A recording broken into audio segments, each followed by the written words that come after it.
So look at Anthony Ryder from South Lyon, Michigan, recently selected as the Lions 2020 Fan of the Year. He has a passion about sports broadcasting. With the 112th selection in the 2021 NFL Draft, the Detroit Lions select Amon-Ra St. Brown, wide receiver, USC. One pride, baby! Yeah!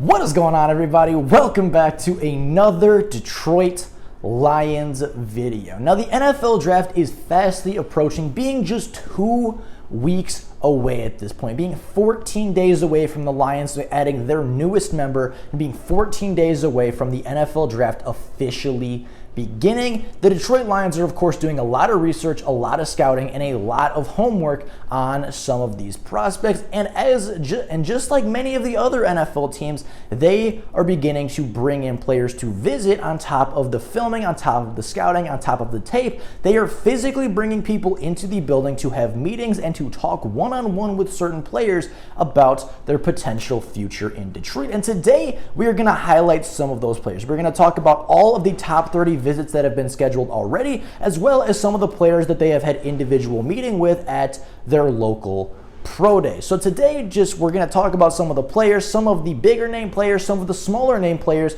and talk about how these draft visits could impact the 2022 NFL draft from the Detroit Lions perspective. So with all that being said, and without any further ado, let's get right on in to the top 30 visits, starting off with the big name. Now, of course, the Detroit Lions have done their homework on a lot of late-round players, but that doesn't mean they haven't done their homework on the first-round studs. Guys like Aiden Hutchinson, Kayvon Thibodeaux, and Kyle Hamilton were obvious choices for the top 30 visits, but on top of the obvious 3 that are all likely going to be there, or at least 2 of the 3 are going to be there at the number 2 overall pick, the Lions have also pulled in a couple of the other top prospects from this year's draft class, including guys like Jadeveon Johnson, projected to go somewhere in the top 15, producing over 14 sacks at Florida State University a season ago. He is one of the best edge rushers in this class, and I do believe he will go top 10, if not top 5 or top 7 in this year's class, but I don't think he's gonna go number 2. So yes, this could just be the Lions doing their due diligence. This could just be the Lions, doing all their homework, getting the best guy available, making sure they get the best player that they have and the best player to fit the building. But I think with the visit of Jadeveon Johnson being available, being well away from the 32nd overall pick, but being not quite good enough to go at the number 2 overall pick, as well as some of the other mid-first round players that they have been meeting with, I do think this indicates that the Lions will at least try to trade back in this NFL class. And I do think that this shows you there is a very realistic possibility that the Detroit Lions do look to trade away the number 2 overall pick in this year's class. Other guys that they've been meeting with include Nakobe Dean, who is almost unanimously graded as one of the best pass coverage linebackers in this year's NFL draft class. He is slightly undersized. He's not the greatest run defender, but the Lions have big linebackers. They have strong guys at the point of attack. They have their tackle for loss guys. They have their blitzers. They have their pass rushers. They have, their run stoppers. They don't have their coverage guys yet. And I think Nakobe Dean could slide in and be a very good coverage linebacker with the Detroit Lions. He also visited on a top 30 visit about a week or so ago. And Nakobe Dean, again, a player that likely won't fall to 32, but also is way too far away from the number 2 overall pick to even consider him at that position. The only way I realistically see the Lions obtaining Nakobe Dean is in order to either trade down from number 2 or trade up from number 32, which again, I think is very, very possible if you're the Detroit Lions looking to accumulate draft picks in this rebuild. Now, some other interesting names that I thought were, kind of weird to pop up. Derek Stingley, the cornerback from LSU, the guy that was looked at as a potential top 5 pick after his freshman season really fall off with the LSU Tigers. LSU has not been the same program since 2019. He hasn't had the same help since 2019, and honestly, he hasn't been the same player since his freshman season when they went undefeated to win that national championship, in which he was a massive part of. He was looked at as the best cornerback in college football in 2019, as he led the nation with 6 interceptions and was one of the big leaders of that 2019 national championship winning LSU Tigers defense. But since then, he really hasn't been the same. He struggled with injuries. He just hasn't shown the same ability that he showed in his freshman season. He is still projected to go somewhere in the first round, and I do believe that he is still in play, as well as some of the other cornerbacks in this year's class. But I do think it's very interesting that they highlighted Derek Stingley, as he is the only cornerback to be put on a top 30 visit as of right now. Now, top 30 visits are of course not over, but scheduling Derek Stingley first, and as of right now, with just 2 weeks to go, having him be the only cornerback that you've talked with one-on-one in the Lions organization,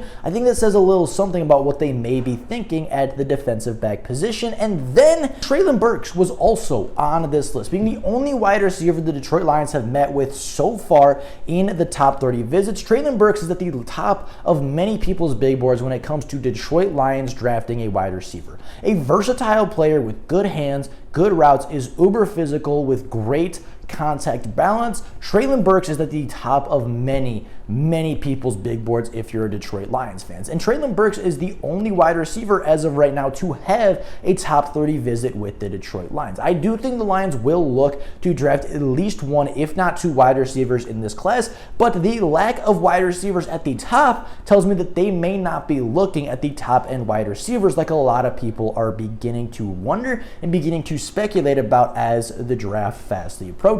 And then after the big first round, guys, you have a couple sleepers that I think aren't going to go in the first round, maybe not even go in the second round, but guys that are still earning these top 30 visits to the Detroit Lions as guys that are less talked about. Kirby Joseph being one of those guys. Kirby Joseph, the safety from Illinois last year, coming away with 5 interceptions as a deep fielding free safety. He was one of the nation's better and quieter defensive backs in the country. He played really well on a very poor Illinois team. Illinois did not win a lot of games. They did not have a top defense, and actually a majority of their takeaways came at the hand of Kirby Joseph. Kirby Joseph, I believe, will go somewhere in the top 75 of this year's NFL draft, and actually in our recent mock draft, I had Kirby Joseph going with the 66th overall selection to the Detroit Lions. I think he fits exactly what the Detroit Lions are looking for in a deep-ranging free safety, having a very good 40, having really good size, long enough arms, and great coverage ability. Kirby Joseph could step in day one as a third-round pick and be a full-time starter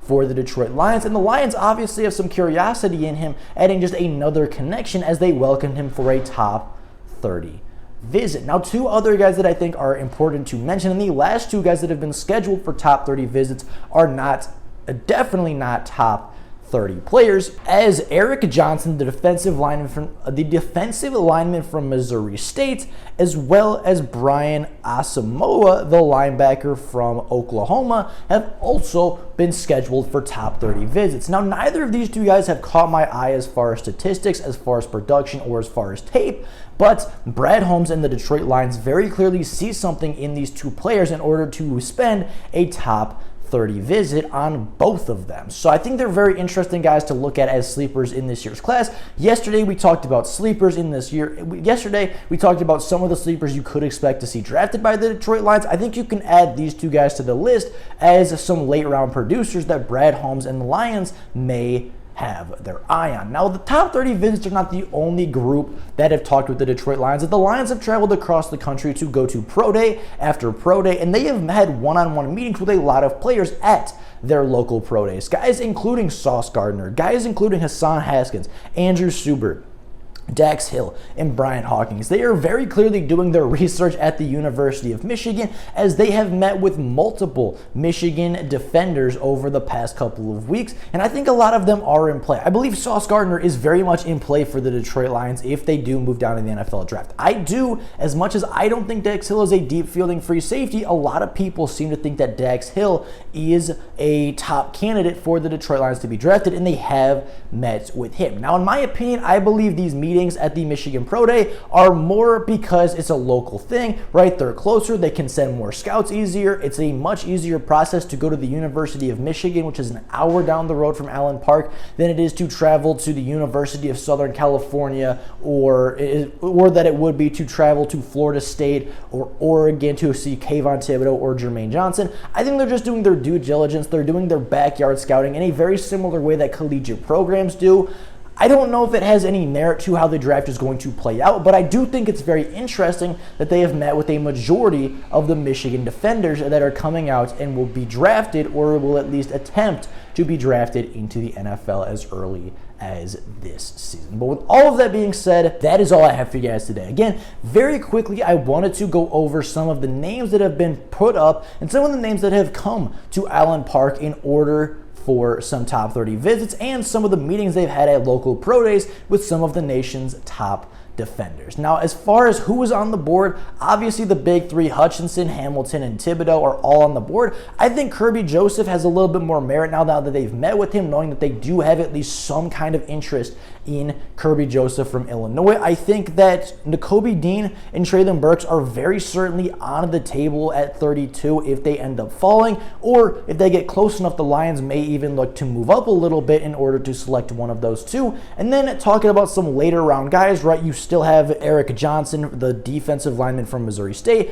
Brian Asamoah, the linebacker from Oklahoma, and then Hassan Haskins if they want to go the running back route. I think that, I think that Brad Hawkins, the safety from Michigan, is a late round, maybe even an undrafted free agency kind of player that they could pick up in order to add to the safety room. I don't know how it's going to impact the draft, and I don't know if any of these top 30 visits are going to indicate where the Detroit Lions are going with number 2 or 32, but I do think it's very interesting to see which players the Lions have shown interest in already as the draft fastly approaches. So with that being said, that is that for you guys today. Let me know down in the comments below, what player are you most surprised that came in for a top 30 visit? What player are you most excited to see as a top 30 visit? And are there any players that you think the Lions should be calling up to interview or to bring in person for one of these visits? I'd be very curious what you guys think. But with all of that being said, that is all I got for you guys today. Thank you all so very much for watching. And until next time, and as always, go Lions!